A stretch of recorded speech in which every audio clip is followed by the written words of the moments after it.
श्री ओम श्री परमात्मने नमः। चौथा अध्याय। इसके उपरांत श्री कृष्ण महाराज बोले, हे अर्जुन, मैंने इस अविनाशी योग को कल्प के आदि में सूर्य के प्रति कहा था और सूर्य ने अपने पुत्र मनु के प्रति कहा और मनु ने अपने पुत्र राजा इक्ष्वाकु के प्रति कहा। इस प्रकार परंपरा से प्राप्त हुए इस योग को राजर्षियों ने जाना, परंतु हे अर्जुन, वह योग बहुत काल से इस पृथ्वी लोक में लोप हो गया था।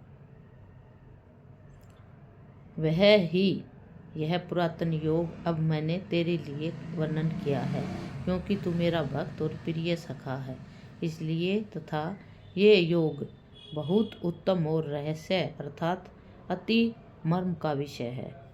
इस प्रकार भगवान श्री कृष्णचंद्र महाराज के वचन सुनकर अर्जुन ने पूछा, हे भगवान, आपका जन्म तो आधुनिक अर्थात अब हुआ है और सूर्य जन्म बहुत पुराना है, इसलिए इस योग को कल्प के आदि में आपने कहा था, यह मैं कैसे जानूं? इस पर श्री कृष्ण महाराज बोले, हे अर्जुन, मेरे और तेरे बहुत से जन्म हो चुके हैं, परंतु हे परंतप उन सब को तू नहीं जानता और मैं नहीं जानता। मेरा जन्म प्राकृत मनुष्यों के सदृश नहीं है। मैं अविनाशी स्वरूप हूँ, अजन्मा होने पर भी तथा सब भूत प्राणियों का ईश्वर होने पर भी अपनी प्रकृति को अधीन करके योग माया से प्रकट होता हूँ।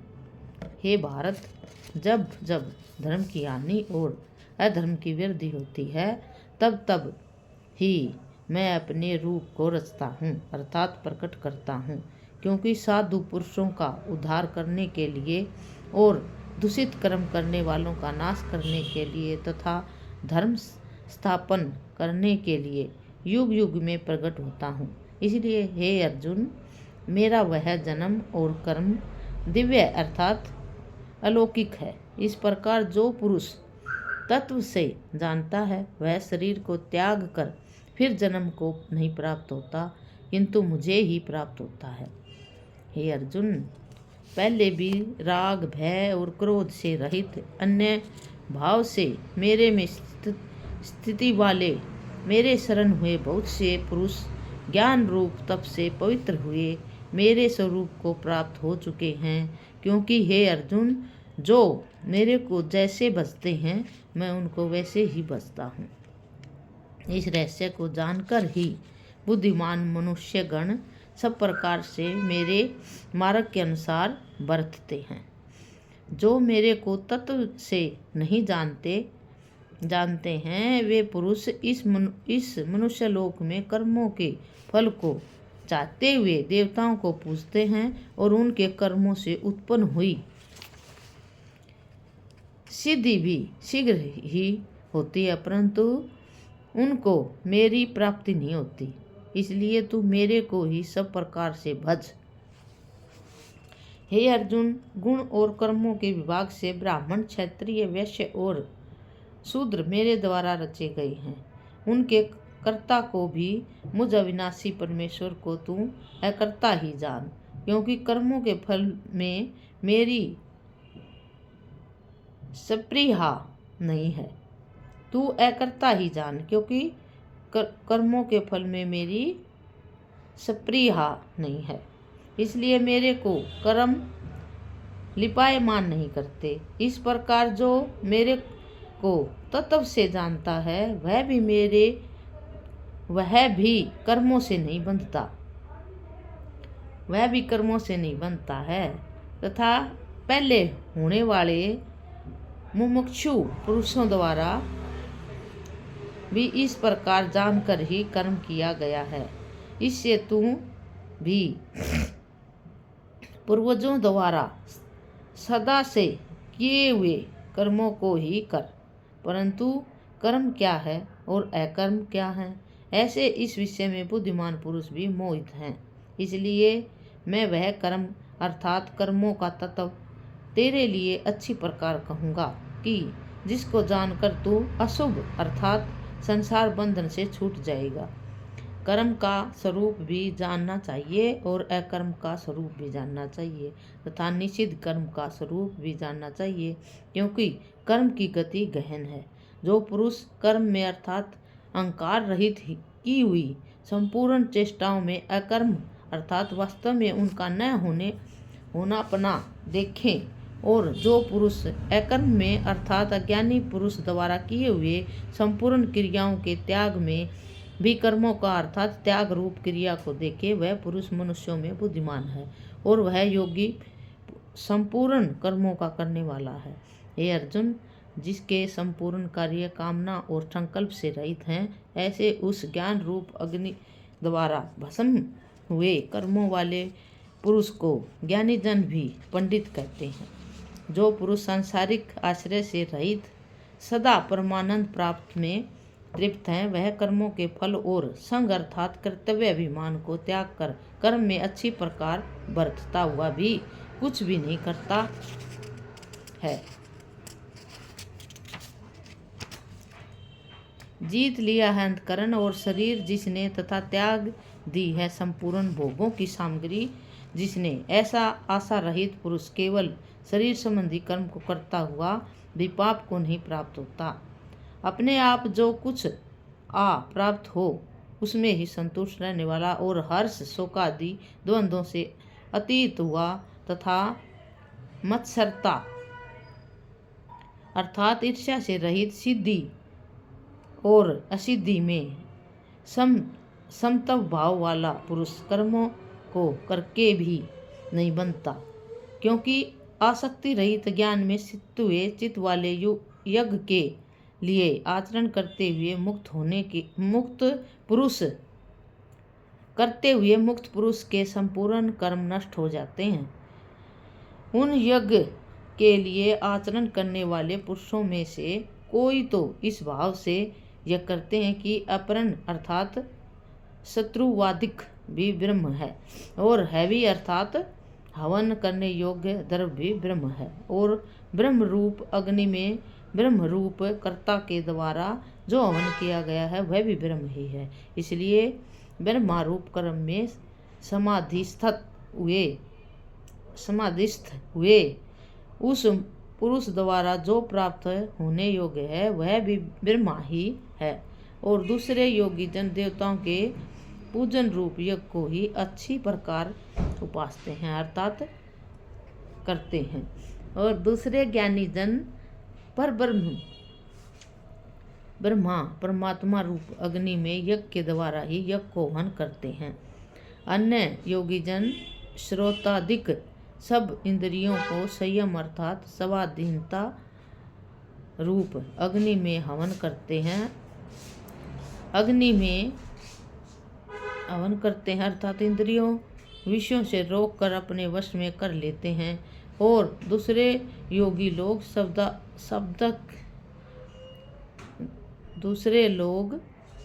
शब्दादिक विषयों को इंद्रिय रूप अग्नि में हवन करते हैं अर्थात रोग द्वेष रहित इंद्रियों द्वारा विषयों को ग्रहण करते हुए भी भस्म रूप करते हैं।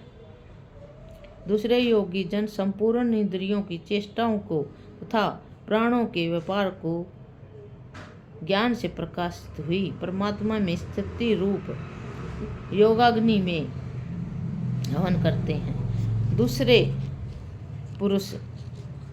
कई पुरुष ईश्वर अर्पण बुद्धि से लोक सेवा में द्रव्य लगाने वाले हैं। वैसे ही कई पुरुष सब धर्म पालन रूप तप यज्ञ को करने वाले हैं, और कई अष्टांग योग रूप यज्ञ को करने वाले हैं, और दूसरे अहिंसादि तीक्ष्ण व्रतों से युक्त यतनशील पुरुष भगवान के नाम का जप तथा भगवत प्राप्ति विषयक शास्त्रों का अध्ययन रूप ज्ञान के करने वाले हैं। दूसरे योगी जन अपान वायु में प्राण वायु को हवन करते हैं। वैसे ही अन्य योगी जन प्राण वायु में अपान वायु को हवन करते हैं तथा अन्य योगी जन प्राण और अपान की गति को रोककर प्राणायाम के परायण होते हैं। दूसरे नियमित आहार करने वाले योगी जन प्राणों में ही हवन करते हैं। इस प्रकार यज्ञों द्वारा नाश हो गया है पाप जिनका, ऐसे ये सब ही पुरुष यज्ञों को जानने वाले हैं। हे कुरुश्रेष्ठ अर्जुन, यज्ञों के परिणाम रूप ज्ञानामृत को भोगने वाले योगी जन सनातन पर ब्रह्म परमात्मा को प्राप्त होते हैं और यज्ञ रहित पुरुष को ये मनुष्य लोक भी सुखदायक नहीं है, फिर परलोक कैसे सुखदायक होगा।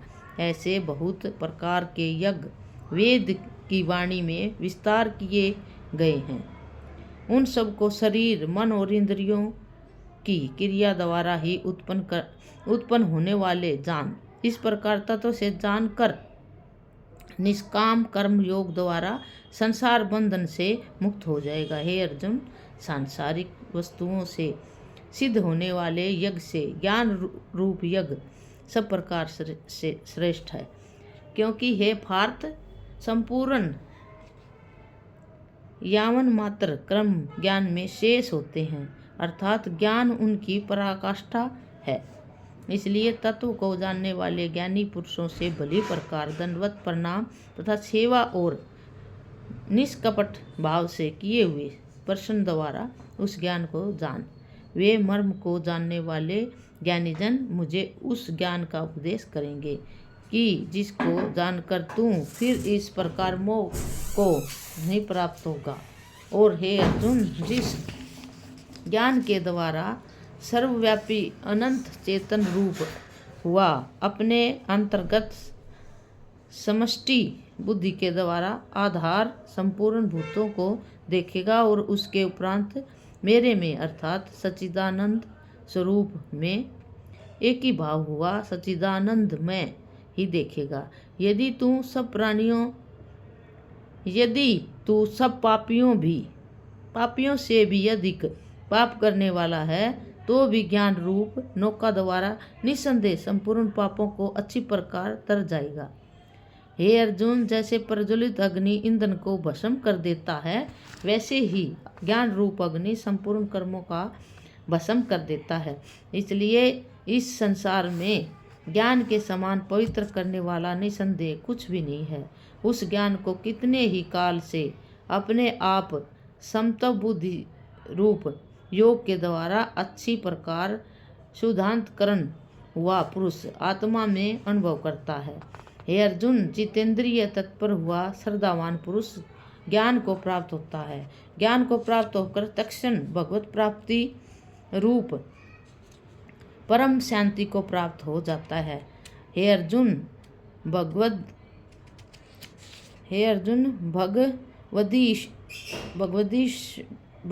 विषय को न जानने वाला तथा श्रद्धा रहित और संशय युक्त पुरुष परमार्थ से भ्रष्ट हो जाता है। उनमें भी संशय युक्त पुरुष के लिए तो न सुख है और न ये लोक है न परलोक, अर्थात ये लोक और परलोक दोनों ही उसके लिए भ्रष्ट हो जाते हैं।